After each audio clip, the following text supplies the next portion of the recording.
Hello नमस्कार। कैसे हैं आप सब लोग? आशा करते हैं सब अच्छे होंगे, मस्त होंगे, स्वस्थ होंगे। तो आज जो हम वीडियो है हमारी आज मेष राशि ऊपर है। ठीक है, मेष राशि के ऊपर बता रहे हैं क्या आपको फ़ायदा रहेगा, क्या आपको नुकसान रहेगा। अच्छा, थोड़ा सा इसलिए भी बता रहे हैं क्योंकि 8 अप्रैल को सूर्य ग्रहण होगा। तो सूर्य ग्रहण के उसमें आपको क्या सावधानियां बरतनी है, थोड़ा सा कैसे करना है, ये हम बताना जा रहे हैं। और कैसा रहेगा आपका पारिवारिक और कैसा रहेगा आपका आय का स्रोत, ये थोड़ा सा समझाने की कोशिश करते हैं। ठीक है, चलिए। 15 मार्च को आपके मंगल भी उदय हो जाएंगे। ठीक है ना, मंगल मेष राशि जिसके स्वामी होते हैं आपके मंगल। ठीक है, बड़ी अच्छी राशि है, अपने आप में मजबूत राशि है, क्योंकि जिसके भैया स्वामी मंगल हों, सेनापति जिसके साथ हों, तो आप अंदाजा लगा सकते हैं किस हिसाब की राशि है। निडर राशि है और अपने मन मुताबिक जीना चाहती है, वैसी राशि है। ठीक है, 15 मार्च को बुध भी आपके उदय हो जाएंगे जो यहाँ पर बैठे हैं। ठीक है, सूर्य भी आपके यहाँ पर आ गए हैं। एक आपका जो 12 नंबर का भाव है यानी मीन राशि, मीन राशि में आपके जो इसके आपके होते हैं गुरु होते हैं। ठीक है, और इसका मतलब क्या होता है, आपका खर्चे से संबंधित ये भाव होता है जहाँ पर ये लोग बैठे हैं। ठीक है, व्यय संबंधी, ठीक है, मुकदमा संबंधी भी होता है थोड़ा सा। ठीक है ना, और मतलब एक तरह से मोक्ष का घर है ये, वैसे मान सकते हैं कि आप इसे मोक्ष का घर कहते हैं आपका। ठीक है, चलिए।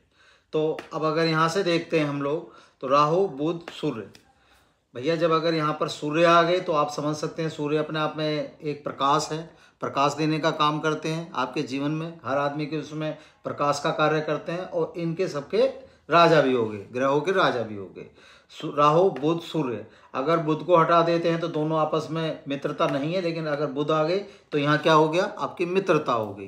तो जब मित्रता हो गई तो अब हमारे लिए कोई ऐसी दिक्कत नहीं है कि हमें कोई घबराने की जरूरत नहीं है, क्योंकि हमारे इस घर में हम सारे के सारे लोग मित्र बैठे हैं। जब किसी एक घर में मित्र सारे बैठे हैं तो आपका डर कहीं ना कहीं गायब हो जाता है। दिक्कत कब होती है, जब हमारा कोई दुश्मन बीच में बैठा हो। ठीक है, अब इससे आप क्या फ़ायदा ले सकते हैं, क्या नहीं फ़ायदा ले सकते हैं, वो बता रहे हैं।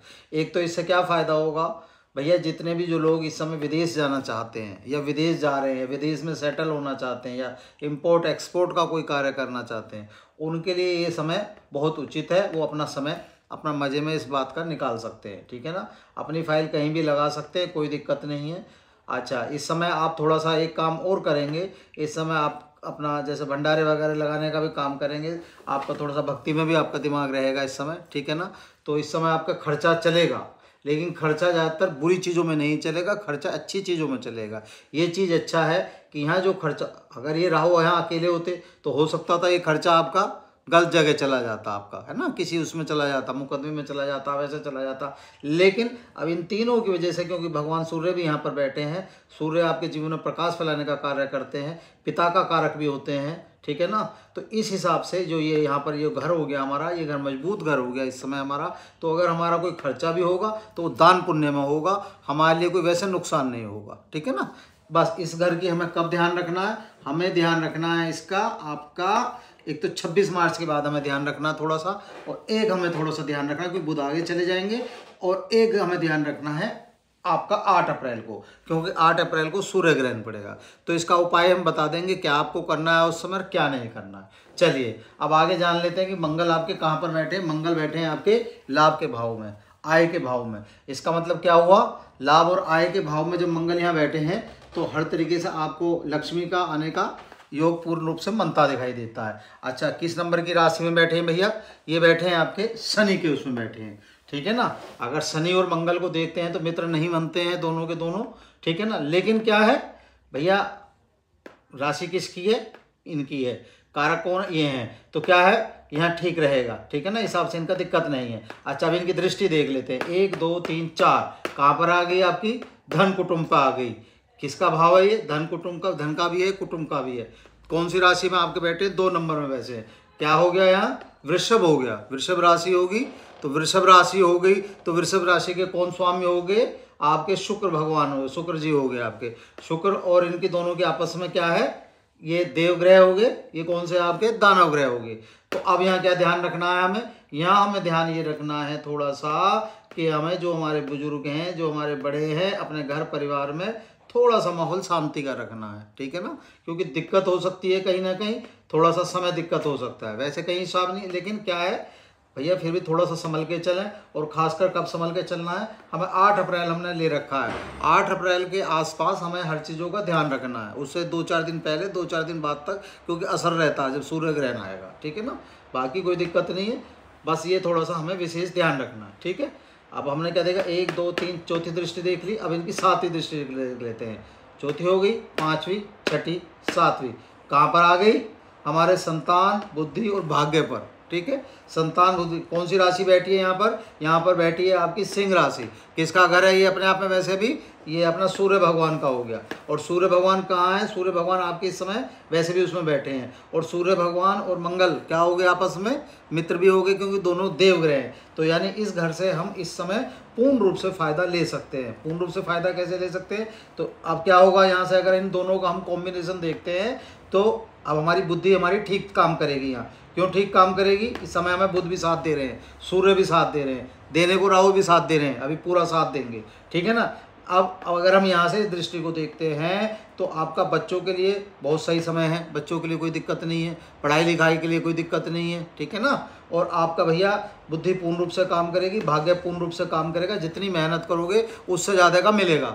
2 रुपये की मेहनत करोगे 4 रुपये का प्राप्त हो जाएगा। तो क्या हो गया, दोनों तरीके से हमारे लिए अच्छा हो गया। यानी हमारे आय के स्रोत जो हैं, आय के स्रोत हमारे हर तरीके से पूर्ण रूप से हमारे लिए हमारे मनोरथों की पूर्ति कर रहे हैं, ठीक है ना। क्योंकि भाग्य हमारा काम कर रहा है, आय हमारी काम कर रही है, ठीक है ना। तो ये घर हमारे पूर्ण रूप से हमारे लिए बहुत अच्छा हो गया। इस घर का हम पूर्ण रूप से फ़ायदा उठा सकते हैं, ठीक है। अच्छा जी, अब आगे चल देते हैं, इनकी 8वीं दृष्टि देख लेते हैं। 7वीं है तो 8वीं कहाँ पर आ गई, आपकी यहाँ पर आ गई। ये घर किसका है, ये है आपका रोग का, ऋण का, लोन का, है ना। रोग का हो गया, ऋण का हो गया, और आपका बीमारी का हो गया, ठीक है जी, शत्रु का हो गया, सॉरी, ठीक है, शत्रु का भी हो गया आपका ये। अब क्या है यहाँ पर कौन सी नंबर की राशि है आपकी, ये 6 नंबर की राशि होगी। 6 नंबर की क्या होगी भैया, कन्या होगी। कन्या होगी तो कौन हो गए इसके, बुध हो गए। बुध हो गए तो क्या है, इस समय हमारा क्या चल रहा है, हमारा ठीक चल रहा है, ठीक है ना। वैसे तो आपस में मित्र नहीं है, लेकिन ये समय सही है, तो क्या है, मिला जुला असर आएगा आपके लिए, कोई दिक्कत आपके लिए नहीं रहेगी। कोई ऐसा इशू नहीं है कि हम दिक्कत करेंगे या कोई आफत हमारे लिए आएगी। लेकिन फिर भी क्या है, हमें संभल के चलना है। संभल के क्यों चलना है कि जैसे ही 8 अप्रैल की तारीख आएगी, 8 अप्रैल से 1 या 2 दिन पहले हमें विशेष ध्यान रखना है। आज की वीडियो का जो मकसद है, राशि में आपके कोई इशू नहीं है, कोई दिक्कत नहीं है, लेकिन क्या है, 8 अप्रैल को हम थोड़ा सा आपको ये बता रहे हैं कि जैसे ही 8 अप्रैल आएगी तो थोड़ा सा जब ग्रहण आएगा, क्योंकि ये यहाँ से आगे खिसक जाएंगे, बुध यहाँ से निकल जाएंगे, तो क्या होगा, ये दोनों अपना दुश्मन वाली दृष्टि आ जाएगी इन दोनों की। जब दुश्मन वाली दृष्टि आ जाएगी, वैसे तो देखो सूर्य भगवान आपकी कुंडली में बैठे हैं, ठीक है ना। सूर्य भगवान का आपने देखा होगा, जिस भी कमरे में प्रकाश आता है या जहाँ भी जगह उनकी रोशनी आती है तो वो प्रकाशमय हो जाती है। लेकिन क्या है, फिर भी जो समय होता है तो उस समय के लिए कुछ देर के लिए हमें ध्यान रखना पड़ेगा। तो हमें 8 अप्रैल को विशेष थोड़ा सा ध्यान रखना है, ये हमें ध्यान रखना है, ठीक है। अच्छा जी, अब ये सारी चीज़ आपके लिए कोई ऐसी दिक्कत नहीं है, सारी चीज़ सही है। अब थोड़ा सा हम आपको बता देते हैं कि आपको क्या करना है और आपके लिए क्या फ़ायदा रहेगा, क्या ये रहेगा, ठीक है जी। अच्छा, एक चीज़ और समझ लीजिए आप, ठीक है ना। आपके ये हो गया आपका 7वां, ठीक है जी। तो 7वां हो गया आपका तुला, यहाँ बैठे हैं शुक्र। तो शुक्र बैठे हैं मंगल के हिसाब से, क्योंकि मंगल आपके लोड बनते हैं, मंगल लोड बनते हैं। तो थोड़ा सा हमें क्या ध्यान रखना है, जो पारिवारिक आपकी दृष्टि है, पारिवारिक दृष्टि से अगर हम देखते हैं तो घर में क्लेश नहीं करना है, ठीक है ना। गृहिणी को उससे नहीं करना है और पति को गृहिणी से नहीं करना है, ये थोड़ा सा विशेष ध्यान रखें, ठीक है ना। और पार्टनर, इस समय कोई भी पार्टनरशिप संबंधी कहीं भी नई डील नहीं करनी है। जो काम करना है अपने बलबूते पे करना है, अपना करना है, ठीक है। अच्छा, एक चीज़ और है, इस घर को हम देखते हैं तो ये घर भी हमें पूर्ण रूप से हमें ठीक दिखाई देते, मान सम्मान का घर है ये, ठीक है ना। आपका गाड़ी घोड़े का घर है, आपका तो ज़मीन जायदाद का घर है, ये आपका मान प्रतिष्ठा का घर है। इस समय जो योग आपका चल रहा है, कोई भी गाड़ी आती वाहन आता हुआ दिखाई देता है, ठीक है ना। कोई नई डील आप कर सकते हैं, कोई दिक्कत नहीं है, डील का हिसाब दिखाई देता है। और हाँ, दूसरी चीज़, आपका ये घर आपका लॉटरी सट्टे वालों का भी है। तो ये जितने भी जो लोग इससे संबंधित हैं, जो अगर शेयर मार्केट में या लॉटरी में कहीं भी पैसा लगाते हैं, उनके लिए भी ये पूर्ण रूप से समय सही है। सिर्फ क्या ध्यान रखना, हमें थोड़ा सा 8 तारीख का ध्यान रखना है, बाकी कोई दिक्कत नहीं है। वैसे भी ये घर तो आपका पूर्ण रूप से सही है, तो इसमें आपके कहीं दिक्कत नहीं है, ठीक है ना, कहीं भी इशू नहीं आता है बस। अच्छा, क्या ध्यान रखना है हमें थोड़ा सा, एक तो भैया हमें थोड़ी सी गाड़ी संभल कर चलानी है। जो भी जितने भी लोग हैं उन्हें गाड़ी का विशेष ध्यान रखना है, ठीक है ना, थोड़ा स्पीड पे ना चलाएं, बस ये बच के चलें, ठीक है ना। दूसरी चीज़, विदेश से संबंधित कार्य करने वालों के लिए बहुत अच्छा है, ये हमने आपको बता दिया है।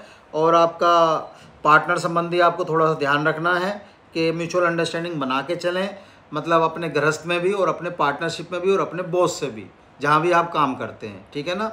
बाकी कोई दिक्कत नहीं है, कुछ नहीं है। अच्छा, इससे बचने के लिए 8 अप्रैल सूर्य ग्रहण से बचने के लिए हमको करना है, एक तो माता का ध्यान करना है। माँ की पूजा अगर कर सकते हैं तो माँ की पूजा बहुत अच्छी रहेगी।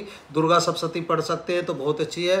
नरेंद्र को आपकी चमन की दुर्गा स्थिति आती है, उसे पढ़ सकते हैं, वो भी अच्छा है। दोनों में से जोन से भी आप पाठ कर सकते हैं वो कर लीजिए।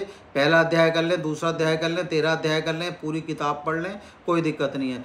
ओम ऐं ह्रीं क्लीं चामुंडाय विचय का माँ का जो मंत्र है उसका भी जाप कर सकते हैं। सर्वमंगल मांगल्ये शिवे साधके शरण्य त्र्यंबके गौरी नारायणी नमस्तुते नमस्तुते, उसका भी पाठ कर सकते हैं। और भी जो कोई मंत्र आपको आता है माँ का, या जैसे भी कर सकते हैं, वो भी कोई दिक्कत नहीं है। मतलब सारे उसमें माँ की पूजा जरूर कर लें। बस हमारा आपसे विशेष जो है कि आप अपना माँ की पूजा का इस महीने विशेष ध्यान रखें, 2 महीने अपना, ठीक है ना। माँ की पूजा जरूर करते रहें, जरूर करते रहें, ये आपके लिए थोड़ा सा वो है, ठीक है ना। और दूसरी चीज़, जितने भी मेष राशि के जातक हैं, इनके लिए अगर ये पैर सकते हैं तो 3 और 4 मुखी जो रुद्राक्ष होता है वो इनके लिए बहुत शुभ होता है। उसे अगर चाहें तो आप ग्रहण कर सकते हैं, आपके लिए बहुत उत्तम होगा, बहुत अच्छा रहेगा आपके हर तरीके से। अच्छा, दूसरा काम आपको क्या करना है भैया, देखिए मंगल की आपकी राशि है वो है, मंगल आपके स्वामी हैं, तो हनुमान चालीसा का पाठ नित्य आप कर सकते हैं तो बहुत अच्छा रहेगा, ठीक है ना।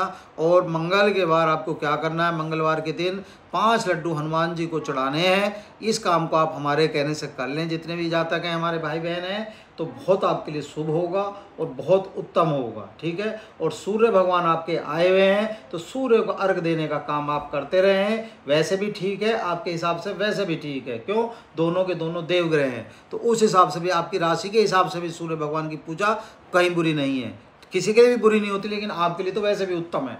तो ये आप काम करते रहें, आपका कोई दिक्कत नहीं है, बढ़िया रहेगा। बस ये आप ध्यान रख लें, तो अपना सूर्य को अर्घ देने का कार्य करें, हनुमान चालीसा का पाठ करें, ठीक है।